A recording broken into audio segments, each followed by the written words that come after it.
Hi everyone, this is Malvika from AIV. In today's video, I will be giving the demo of how can we make changes to the value font property in the variable radius radar chart. So let's get started.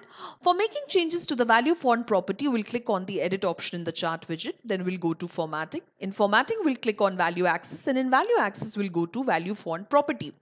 Now here you'll see that the color is red. Now if you wish, you can change the color from red to any other color as per your own choice. Like here I am changing it to black. You'll see that the color has become from red to black.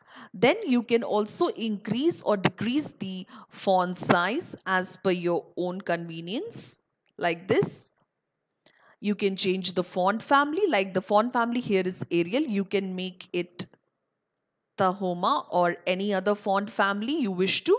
You can change the font weight, like you can keep it bold like this. You can keep it bolder like this, or you can keep it lighter like this.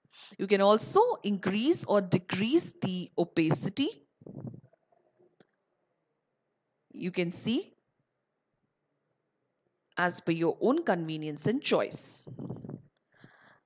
So this is how we can make changes to the value font property on the value axis in the variable radius radar chart. I hope you liked my today's video. If you liked it, please like, share, subscribe and comment in the section below. If you have any specific questions, please mail us at support@aivhub.com, or you can also visit our website, that is www.aivhub.com. Thank you.